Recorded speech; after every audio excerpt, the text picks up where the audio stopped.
në këtë edicion do të ndiqni. Presidentja Vjosa Osmani ka mandatuar sot kryeministrin Albin Kurti për formimin e qeverisë së re.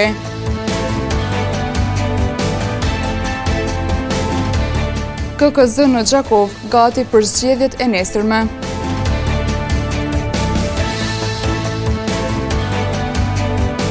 Si të votoni në zgjedhjet lokale të 12 tetorit. Përshëndetje, po fillojmë edicionin qendror të lajmeve këtu në televizionin Syri. Presidentja e Republikës së Kosovës Vjosa Osmani në mbështetje të kompetencave të saj kushtetuese ka nënshkruar sot dekretin më të cilin mandaton Albin Kurti për formimin e qeverisë së Republikës së Kosovës. Ky vendim është marrë pas propozimit zyrtar të partisë Lëvizja Vetëvendosje, e cila ka fituar numrin më të madh të ulëseve në kuvend nga rezultatet e zgjedhjeve të mbajtura më nënshkurt të këtij viti. Presidentja e Republikës së Kosovës Vjosa Osmani në mbështetje të kompetencave të saj kushtetuese ka nënshkruar sot dekretin me të cilin mandaton Albin Kurtin për formimin e qeverisë së Republikës së Kosovës. Sipas një njoftimi të presidencës, ky vendim është marrë pas propozimit zyrtar të partisë Lëvizja Vetëvendosje, e cila ka fituar numrin më të madh të ulëseve në kuvend nga rezultatet e zgjedhjeve të mbajtura më nëntëshkurt të këtij viti. Sipas kushtetuesës, mandatari për formimin e qeverisë Kurti është i obliguar që jo më vonë se 15 ditë nga dita e dekretimit t'i paraqes Kuvendit të Republikës së Kosovës përbërjen dhe programin e qeverisë për miratim. Presidentja i ka uruar suksese Kurtit kryeministër në detyrë me shpresën që Republika e Kosovës sa më parë të ketë qeveri me mandat të plot kushtetues, thuhet në njoftim. Ndërkohë, monitorues të punës së Kuvendit thonë se kjo duhet të ndodhë sa më shpejt. Hulumtuesi në Institutin e Kosovës për drejtësi Gëzim Shala thot se Lëvizja Vetëvendosje, si partia e parë për ta marrë mandatarin, i ka kohë 15 ditë për formimin e qeverisë së re. Ky mandatar do të thotë i ka afat kohor 15 ditë që ta formoj, që të votohet qeveria e tij në Kuvendin e Republikës së Kosovës. Dhe nëse kjo nuk ndodh, atëherë kalohet në raundin e dytë, dhe që në raundin e dytë brenda 10 ditëve presidenti i Republikës së Kosovës duhet që të caktojë një mandatar tjetër për formimin e qeverisë. Në raundin e dytë tash nuk është automatikisht që duhet të jetë partia e parë që ka dalë nga zgjedhjet, mirë po duhet të jetë ajo parti që dëshmon presidentës së Republikës së Kosovës se ka shumicën e nevojshme në kuvend për formimin e qeverisë së Republikës së Kosovës. Dhe mbi bazën e kësaj çështje, atëherë presidentja e Republikës së Kosovës e cakton edhe mandatorin tjetër. Nuk përjashtohet mundësia që përsëri mandatari të jetë nga partia e parë fituese nëse ka dëshmuar se ka shumicën e nevojshme në kuvendin e Republikës së Kosovës. Pas konstituimit të kuvendit, antarja kryesisë Lëvizjes Vetëvendosja, Albulena Haxhiu, tha se do të vazhdojnë komunikimet edhe me deputet të tjerë për të parë nëse kanë vullnet për të qenë pjesë e qeverisjes.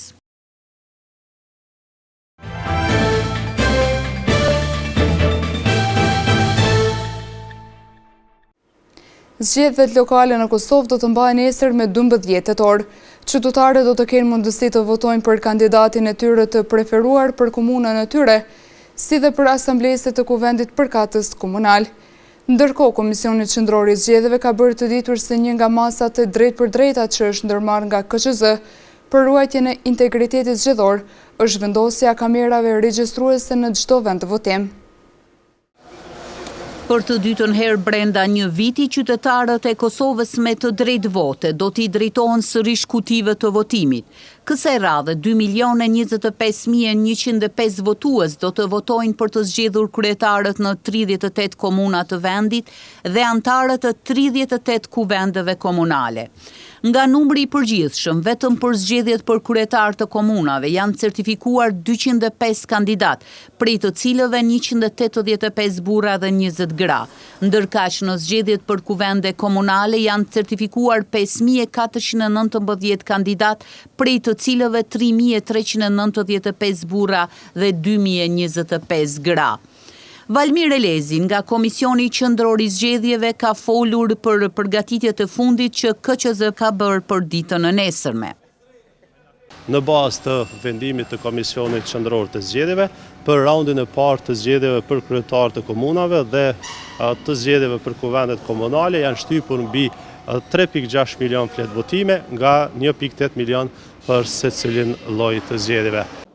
Elezi ka përmendur se një nga masat e drejt për drejta që është ndërmarrë nga KQZ për ruajtje të integritetit zgjedhor është edhe vendosja kamerave regjistruese në çdo vend votim. Si masë drejt për drejt e cila është ndërmarrë nga KQZ është vendosja e kamerave regjistruese në çdo vend votim në 38 qendrat komunale të numërimit dhe në qendrat e numërimit dhe rezultateve.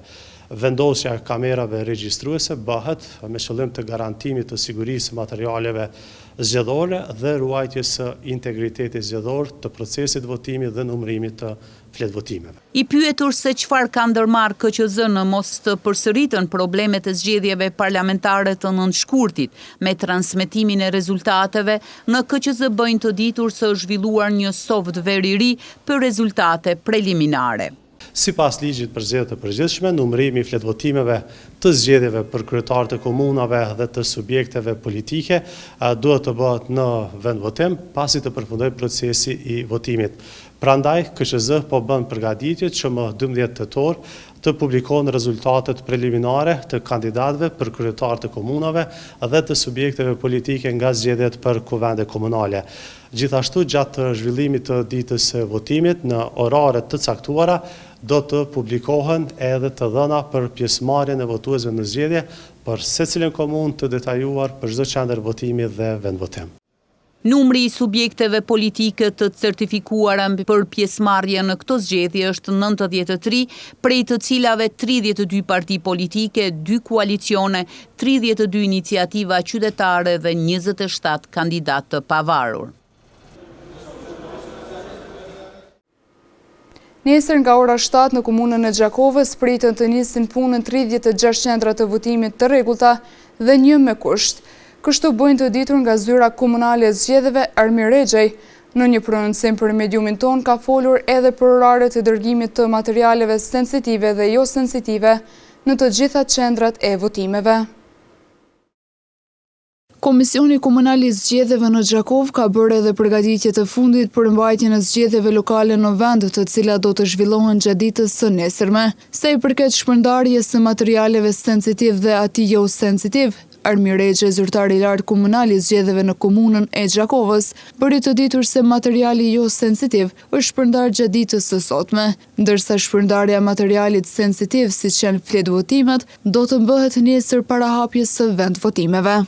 Shpërndarja e materialit jo sensitiv bëhet një ditë para ditës së zgjedhjeve, pra më datën 11 tetor, ndërsa shpërndarja e materialit sensitiv apo materialit të ndjeshëm që janë fletvotimet bëhet ditën e diel, pra më datën 12, jo më larg se ora 6 për shkak se KVV-t apo këshillat e vendvotimit duhet të jenë prezent në vendvotimet e tyre të caktuara, që vendvotimet të hapen në ora 7. Rexhej po ashtu potencoi se nesër në dispozicion do të jenë edhe 3 ekipe mobile.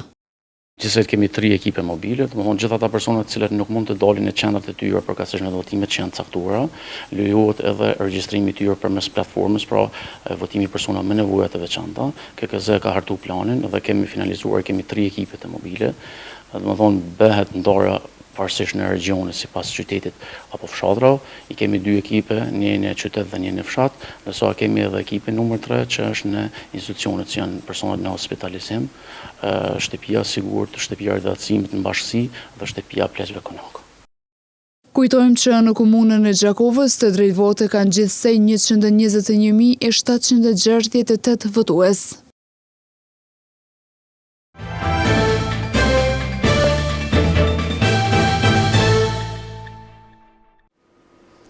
Kur kanë ngelur vetëm edhe pak orë nga hapja e vendvotimeve, ekipi ynë ka vizituar sot disa prej tyre për të kuptuar se sa janë gati për të filluar gjithçka me kohë nesër.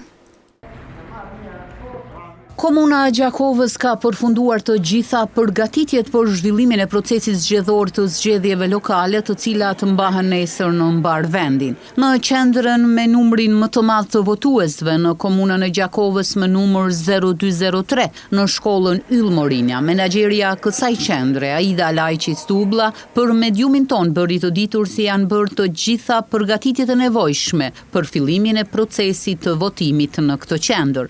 Jemi gati në përfundim pothuajse, më herët veç e patëm takimi rreth procesit zgjedhor. Shkolla jon ka gjithsej 11 vend votime dhe jemi gati gjithçka për nesër.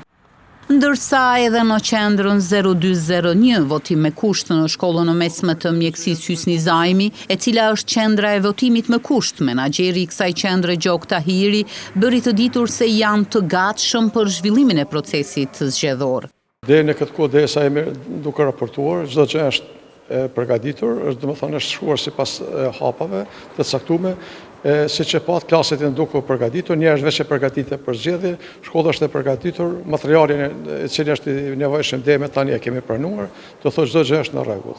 Shkolla jonë është qendra 0201 vend votim me kusht, në shkollën tonë janë 2 qendra të votimit, do thotë 2 klasa të cilat mund të votojnë vetëm personat me kusht. Do thotë ata të cilët për arsye të ndryshme nuk e dinë qendrën e votimit ose nuk kanë qendra të votimit. Theksojmë se Komuna e Gjakovës në këto zgjedhje lokale ka 36 qendra të votimit të rregullta dhe një qendër ku qytetarët e kësaj komune mund të votojnë me kusht, ndërsa të drejtë vote në këtë proces zgjedhor në Komunën e Gjakovës kanë 121.768 votues. Palestra sportive Shaninushi në Gjakov do të shërbej për numërimin e votave të dala nga zgjedhjet e 12 tetorit. Kronika në vazhdim na njeh me përgatitjet që janë duke u bërë në këtë mjedis. Nesër nga ora 7, qytetarët e Kosovës do t'u drejtohen kutive të votimit për të zgjedhur përfaqësuesit e tyre në nivel lokal. Si kudo në Kosovë dhe në komunën e Gjakovës, përveç qendrave të votimit, është bërë përgatitja e qendrës komunale të numërimit të votave, e cila është vendosur në sallën e palestrës sportive Shaninushi në Gjakov. Zyrtarë të cilët do të përkujdesen për numërimin e votave në këtë qendër, bëjnë të ditur se ky vend është gati për të filluar numërimin e votave pas përfundimit të procesit të zgjedhjeve lokale që planifikohet të përfundojë nesër në orën 19. Amir Rexha, i zyrtari i lartë komunal i zgjedhjeve, bëri të ditur për mediumin ton se në këtë qendër po ashtu janë përgatitur edhe të gjitha pajisjet e nevojshme teknologjike, të cilat do të monitorojnë këtë proces, i cili është procesi më i rëndësishëm në këto zgjedhje. Zyrtarët e KQZ-s gjithashtu pohojnë se gjithçka është gati që procesi zgjedhor nesër të nisë me kohë dhe i njëjti do të zgjasë deri në mbylljen e të gjitha vendvotimeve në Republikën e Kosovës për të vazhduar pastaj me numërimin e votave. Në zgjedhjet e 12 tetorit, votuesit para vetes do të kenë 2 flet votime, një për kryetarin e komunës dhe një tjetër për kuvendin komunal. Në të 2 flet votime duhet të votohen vetëm një kandidat. Në zgjedhjet lokale votim me kusht lejohen vetëm brenda komunës. Kushti i regjistruar votuesi dhe mundësohet në qendrën e veçantë për votim me kusht, e cila është caktuar nga KQZ. Kanë mbetur shumë pak orë deri në të dielën e 12 tetorit, kur edhe do të mbahen zgjedhjet lokale për kryetar të komunave. Komisioni Qendror i Zgjedhjeve ka publikuar instruksione në lidhje me mënyrën e votimit. Para se t'i pranoni flet votimet, duhet të siguroheni që ato të jenë të vullosura. Në flet votimin për kryetar komune, duhet të zgjedhni vetëm një kandidat apo një kandidate. Në flet votimin për kuvend komunal, duhet të zgjedhni një subjekt politik dhe vetëm një kandidat apo kandidate. Para se të largoheni nga kabina, është e rëndësishme që t'i palosni flet votimet. Flet votimet duhet të vendosen në vendet e tyre përkatëse. Të gjitha vend votimet hapen me 12 tetor në ora 7 dhe të njëjtat mbyllen në orën 19. Theksojmë se në zgjedhjet lokale, votimi me kusht lejohet vetëm brenda komunës ku është i regjistruar votuesi dhe mundësohet në qendrën e veçantë për votim me kusht, e cila është e caktuar nga KQZ. Mbi 121.000 qytetarë nga komuna Gjakovës kanë të drejtë vote në zgjedhjet të ditës së nesërme. Ekipi ynë sot është përpjekur të sigurojë opinionet e disa qytetarëve se çfarë simbolizon dita e zgjedhjeve për ta dhe a do dalin ta shfrytëzojnë të drejtën e votës nesër. Mbi 121.000 qytetarë nga komuna Gjakovës kanë të drejtë vote në zgjedhjet e ditës së nesërme. Në prag të këtij procesi të rëndësishëm, ekipi ynë ka qëndruar sot në qytet për ta kuptuar më shumë se çfarë simbolizon dita e zgjedhjeve për qytetarët dhe nëse ata do ta shfrytëzojnë të drejtën e tyre për të votuar. Ne konsiderojmë ditë feste, plus popullin në del të jep verdiktin e vet, gjithë secili qytetar ka obligim që del të jep verdiktin e vet, të jep votën e vet. Vota është e shejtë, pavarësisht ku ja jep, kujt i pëlqen të jep. A do dalësh edhe ti të votosh? Patjetër. Presim mirë, na presim më mirë, inshallah vot mirë. Do të marrim pjesë në votime me gjithë dëshirë. Është një ditë e mirë për kryetarin e kuvendit. Do të votojmë të komunës, inshallah fiton më i miri. Ndërsa qytetarët e vlerësojnë ditën e zgjedhjeve si moment vendimtar për të ardhmen e vendit, duke theksuar rëndësinë e pjesëmarrjes aktive në vendimarrje. Po, sigurisht, si jo, inshallah më të mira. Na sjellin ai tret mirë. Jo marr për Gjermanisë, veç kom drejt me votu e kom lejen e njoftimit Gjakovës. Në Zikira Regja të shkoj me familjen teme aty. Disa prej tyre shprehen se vota është mjet i fuqishëm i qytetarit për të ndikuar në ndryshime, ndërsa të tjerë e shohin si detyrim moral dhe qytetar. Për zgjedhje jam edhe jena tënë. Shqyqyr që na pruni Zoti, kom thonë për me bo zgjedhje. E mi pas parlamentin ton, e mi pas të në drejta tona, mëna me gjuhë shqipe që e kena. E luas të gjithë këta shka janë në parlament, që t'ja japin një përparësia i që fiton votat. Në përgjithësi, pritjet janë që pjesëmarrja në Gjakovë të jetë e lartë, me qytetarë që shpresojnë për një ditë zgjedhjesh të qeta dhe demokratike. Aktivitetet e subjekteve politike kanë vazhduar edhe gjatë ditës së djeshme. Lëvizja vetëvendosje bashkë me Alternativen kanë mbajtur takimin përmbyllës, ndërkaq LDK, PDK, Nisma e PSHDK kanë mbajtur takime elektorale me simpatizantët e vet në disa zona. Aktivitetet e subjekteve politike kanë vazhduar edhe gjatë ditës së djeshme. Nisma Social-Demokrate ka mbajtur takim elektoral në Bardhanish dhe Gjakov, ku ka folur për programin elektoral. Bartësi i listës profesor Artan Imani, duke shpalosur programin, ka kërkuar nga votuesit që të votojnë Nismën, si një mundësi e mirë për një qeverisje që i duhet komunës së Gjakovës. Takime elektorale gjatë ditës së djeshme ka mbajtur edhe Lidhja Demokratike e Kosovës. Kandidati për kryetar Shefqet Shehu me bashkëpunëtor është takuar me antarët e kryesisë së shoqatës së intelektualëve Jakova. Pastaj ka vizituar biznesin Euro Gjakova. Një tjetër takim Shehu ka rezervuar edhe me kandidatën për asamble Arbëreshan El Regjepi, ku u takuan me veprimtar më të dalluar. Mbetemi te Lidhja Demokratike e Kosovës dhe sjellim disa sekuenca të kandidatit Shefqet Shehu, i cili në një nga intervistat të tij për Gjakovën ishte shprehur se Gjakova është kuqezi, është rrahje zemrash. Për Zotin o shpirt, është gjithçka. Është e pavdekshme, është e përhershme, është e përjetshme, është undër, është jetë, është rrohje zemre, është e pakrahasueshme, është kuqezi. Po mbrëm, edhe Alternativa ka mbajtur fushatën përmbyllëse. Në postimin e tyre në Facebook nga ky subjekt politik shkruajnë se në tubimin madhështor u dëshmua për krahja jashtëzakonshme për kryetarin e ardhi Ardi Angola, njeriu që do Gjakovën dhe ka vizion për zhvillim, drejtësi e mirëqenie për të gjithë. Alternativa prirë nga kryetaria Mimoza Kusarilila mbështet pa rezervë këtë vizion për një Gjakovë më të zhvilluar e më shumë kujdes për qytetarët qytetarët, u tha në këtë shkrim. Bashkë me alternativën, edhe lëvizja vetëvendosje ka mbajtur takim përmbyllës.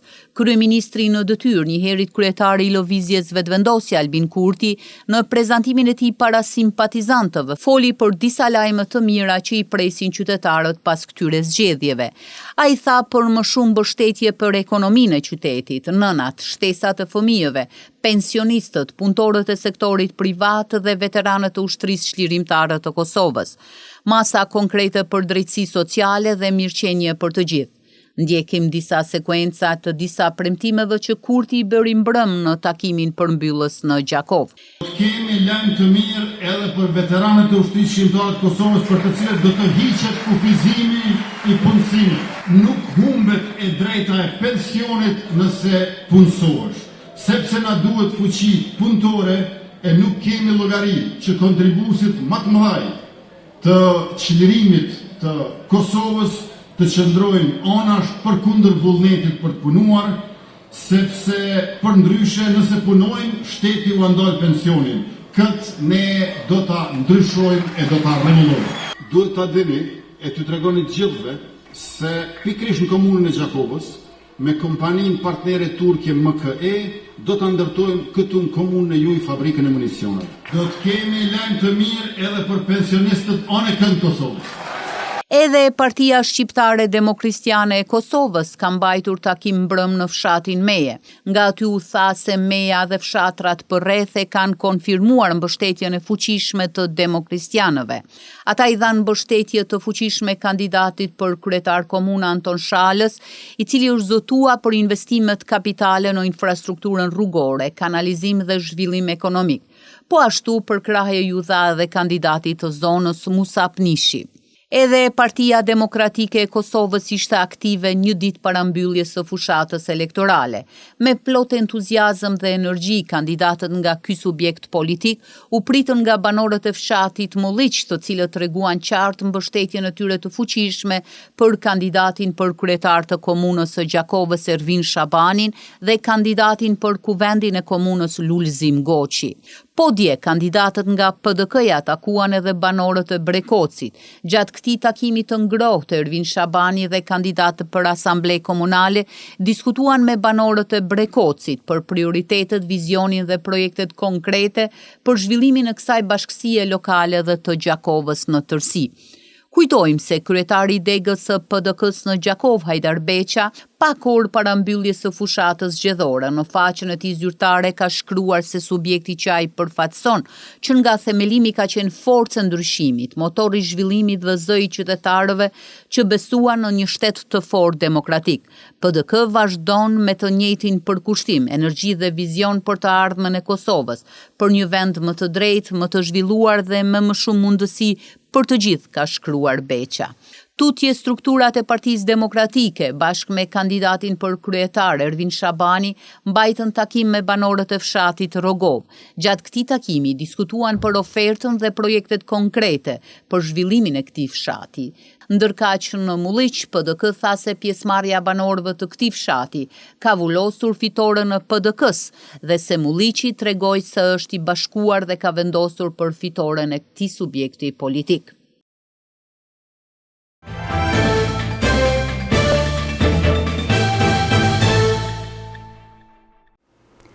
Lëvizja vetëvendosje në Gjakov në faqen e tyre në Facebook ka publikuar një video në të cilën ka prezantuar një kronologji se si u bë Ardian Xhini milioner. Ndjekim videon e publikuar nga lëvizja vetëvendosje. Si e bëri pasurinë milionshë Ardian Xhini? Sepse të gjithë dinë se deri në vitin 2005 Ardian Xhini nuk kishte as makinë personale. Nga viti 2005 deri në vitin 2008 si ministër përdorte makinën e shtetit. Më pas u bë deputet dhe pastaj kryetar komune. Por përveç politikës asnjëherë nuk ka punuar në ndonjë vend tjetër. Paga e tij vetëm 1.800 euro në muaj, që i bie rreth 15.600 euro në vit. Në 8 vite gjithsej 124.800 euro. Sot Ardian Xhini është pronar i një pasurie që ka shifra miliona eurosh. Një banesë prej 612 metra katror e bler vetëm 70.000 euro. Çmimi që i bie rreth 113 euro për metër, kur në treg ajo vlen gjysmë milion euro.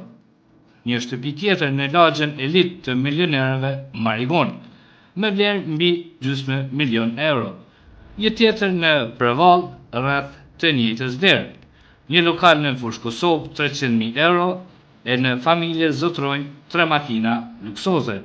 Të gjitha këto me një pagë mujore prej 1.300 euro. Pyetja është e qartë. Si bëri Ardian Gjini milionat si kryetar komune në Gjakov? Pasuria e Ardian Gjinit është një pasuri që kërkon hetim. Kandidati për kryetar të Gjakovës nga lëvizja vetëvendosje Ardian Gola ka reaguar publikisht për ndërtimin që po bëhet në parkun e qytetit.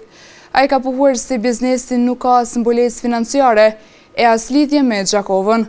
Ajo u prezantua si investim për hotel. Gola thot se sot po shndrohet në shitje të apartamenteve. Çaj është ligji që e parashet dhënien ronës në shfrytëzim për banema? Negociot. Merri letra. Veç po të pës, a është për banema jo? E pse po shiten banesat? Nuk shiten se është pronë komunale, komunës ka me ju kryt. Kemi të kuptu, o njerëz. Nuk e di unë të shit banesat ajo, se nuk jam aja financat. Veç pak. Mirë. Apartamente në zemër të qytetit. Ma e qatë të ti. Nuk mundet me i kalu kërkuj i pronësi. E qytetarve me thonë mos bleni qëtu, sepse është të lajthit e bile ki rastin matë shumë adonë të keq. Në rasin matë mirë me shku në prokurimi thonë qëse ka shkel kontratën. Sepse a i tipi në ofertë që të ka bo, nuk ka përmend banesa, ka përmend vetëm hotel. Nuk mjaftoj degradimi urban, as lejet të ndërtimit që ngulfatën jetën e qytetarve, as uzurpimit të gjatë lumit. Tash radha i erdhi edhe parku të qytetit. 96 ari tokë publike të qytetarëve të Gjakovës i dhanë një personi në emër të investimit privat. Pa ankant, pa kriter, pa debat publik, pa transparencë, pa mundësi për bizneset e Gjakovës dhe pa ndonjë bazë sigurt financiare. Në emër të investimit ndodhi shpronësimi më i shëmtuar dhe me elemente të dyshimta penale i qytetarëve të Gjakovës. U shkelën ligjet, u anashkaluan bizneset, u keqpërdor pushteti. Një pjesë e madhe e kësaj ndërtese që ishte planifikuar për hotel, tashmë ka filluar të shitet për banesa, ndonëse kryetari publikisht kishte dhënë garanca se kjo nuk do të ndodhte. Qytetarët e Gjakovës nuk e meritojnë këtë trajtim, nuk e meritojnë këtë qeverisje. Me qeverisjen tonë, komuna do të kthehet qytetarëve, ndërsa prona publike do të jetë e shenjtë dhe do të trajtohet me kujdesin maksimal. Në zhvillimin e komunës, të gjithë qytetarët janë hisedar, të gjithë qytetarët janë përfitues. Ndërkohë dhe televizioni Syri gjithashtu po përcjell shqetësimin qytetar për dhënien e pjesës vitale në parkun e qytetit për ndërtim me vlerë prej rreth 15 milion euro dhe ende opinioni publik vazhdon të mbetet pa përgjigje nga institucionet përgjegjëse.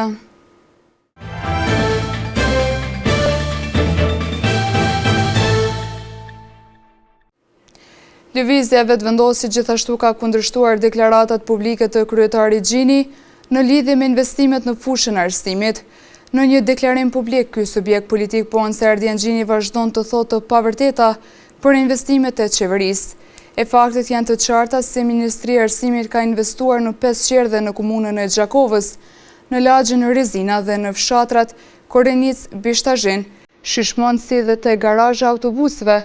Nuk e bo 6, një ka bo qeveria. 6 i ka bo komuna. Si Ministria e Arsimit kemi investuar në 5 qerdhe në komunën e Gjakovës. Qerdhja në Rezin, në Korenic, në Bishtazhin, Shishman dhe te Kosovatransi.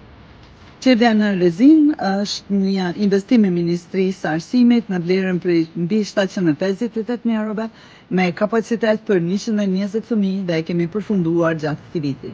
Qerdhja në Korenic është një investim prej 82.568 eurove nga Ministria e Arsimit me kapacitet për të pranuar 40 fëmijë.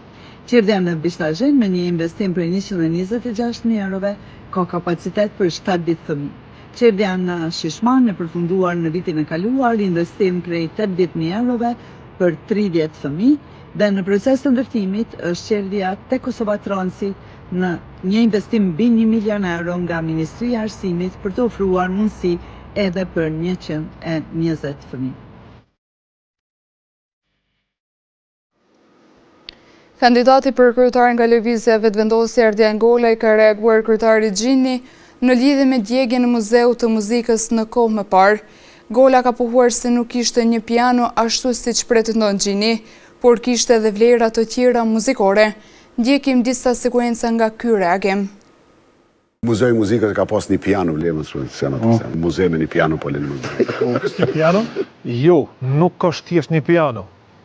Me atë piano është nis tradita operistike në Kosovë, sepse me atë piano, kompozitori ynë i famshëm Rauf Dhomi e ka kompozu operën e parë të Kosovës, Goca e Kashanikut.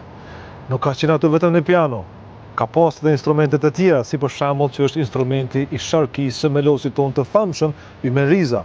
E përpos instrumenteve, kjo ndërtesë, ky muze ka ruajtur edhe shumë dokumente me rëndësi për jetën kulturore dhe artistike të Gjakovës. Fotografi të grupeve të hershme muzikore të Gjakovës, partitura, shirita të ndryshëm të magnetofonit, instrumente muzikore të dëmtuara gjatë luftës së vitit 1999 në Kosovë, që kanë qenë si dëshmi të barbarive serbe që e prekën Gjakovën dhe artin tonë.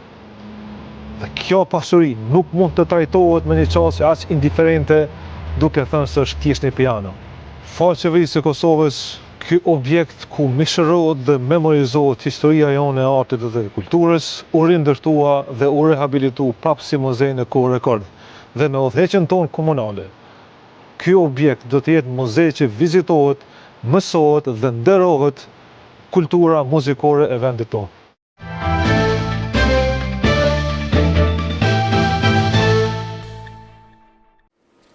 Me rënjën e temperaturave, qytetarët po bëjnë planifikimet e fundit se cila është alternativa më e përshtatshme për ngrohje.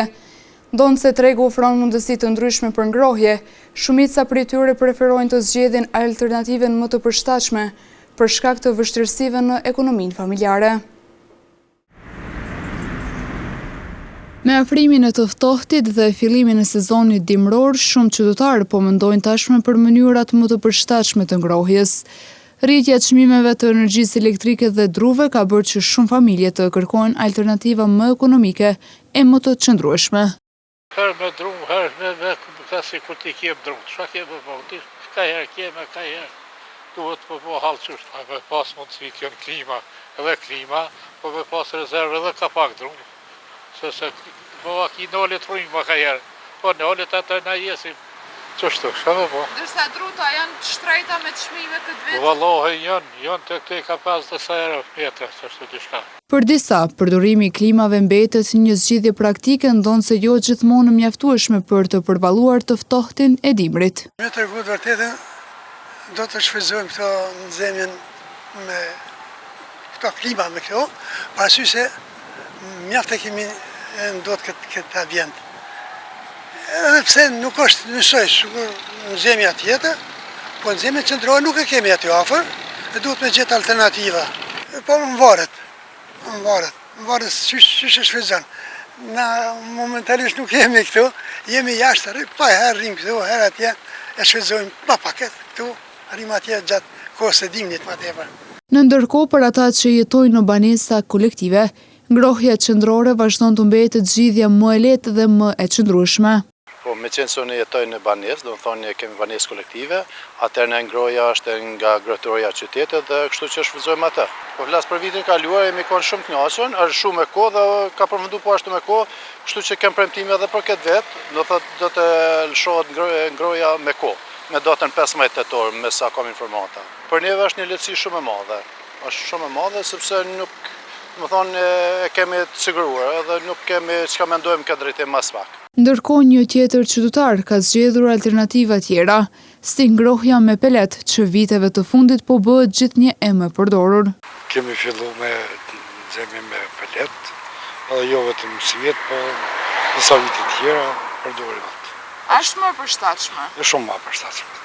Ndërsa temperaturat po bien, qytetarët po përpiqen të gjejnë mënyra më të përshtatshme për të përballur me dimrin, duke balancuar mes kostos, komunitetit dhe ruajtjes së mjedisit.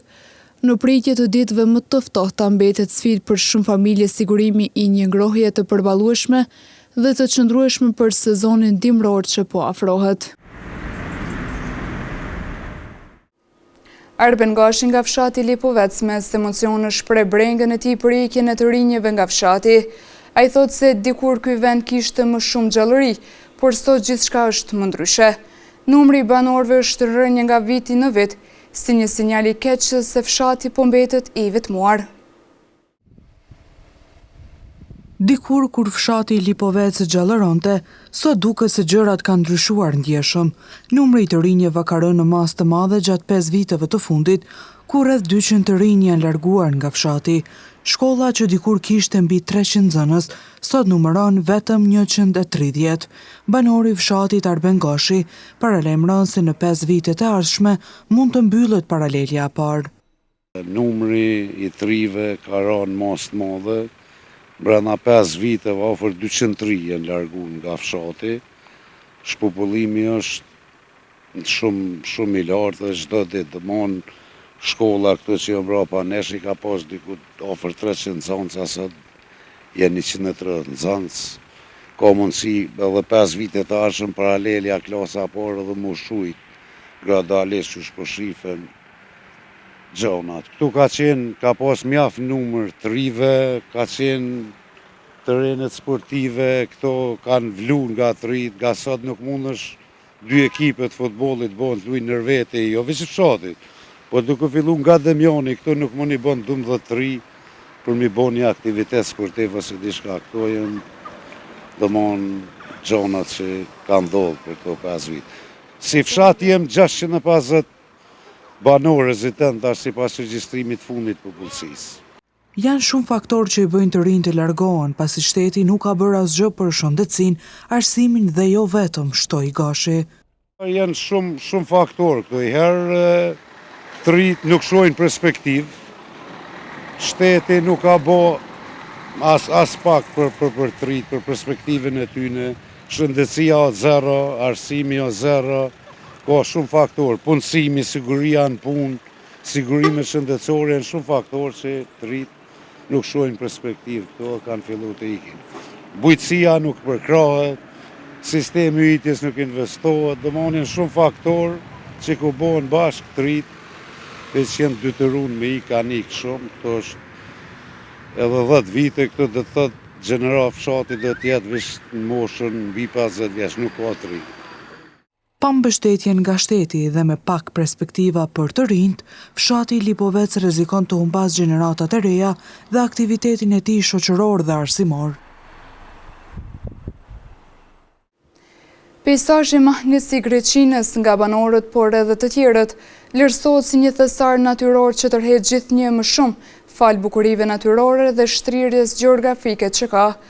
Banorët thonë se ky fshat ruan ende shpirtin e vjetër të jetës rurale, ndërsa vizitorët që vinë për herë të parë mbeten të befasuar nga qetësia dhe ajri i pastër që mbizotron në çdo cep të tij.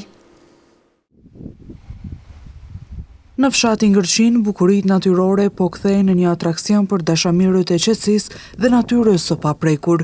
Peizazhi i Gërqinës ofron një pamje manice në çdo stin të vitit. Banorët thonë se ky fshat ruan ende shpirtin e vjetër të jetës rurale, ndërsa vizitorët që vijnë për herë të parë mbeten të befasuar nga qetësia dhe ajri i pastër që mbizotron në çdo cep të tij. Këto pamje të ralla dhe manice të bukurive natyrore të fshatit Gërqin shoqërohen edhe me mirëpritjen që të bëjnë këta banor. Traditat e ruajtura dhe mënyra jetesës mbetet e lidhur ngushtë me tokën dhe punën bujqësore.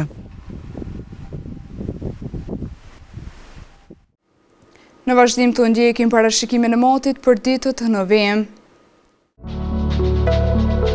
Dita e sotme është karakterizuar nga moti i vranot e me diell me temperatura që kanë lëvizur nga 8 deri në 18 gradë Celsius.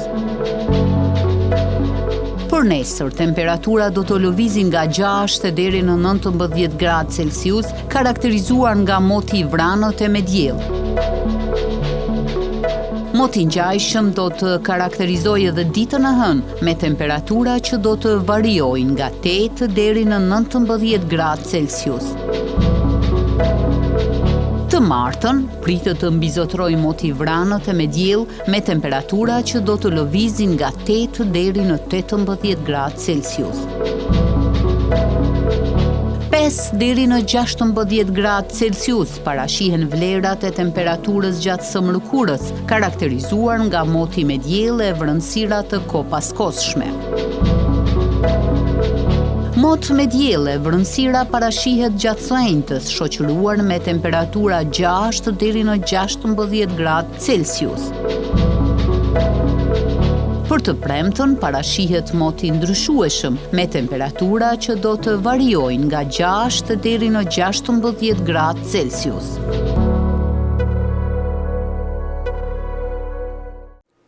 Para se të ndajmi të ndjekim edhe njëherë titujt kryesor të këtij edicioni.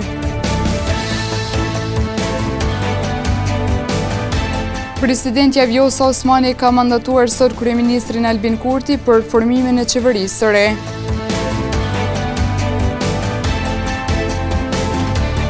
KKZ në Gjakov, gati për zgjedhjet e nesërme.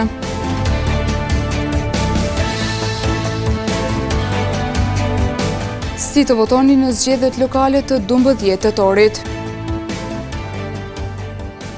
Këtu merr fund ky edicion qendror i lajmeve. Ju mund të vazhdoni të na ndiqni në televizionin Syri, si dhe në rrjetet tona sociale.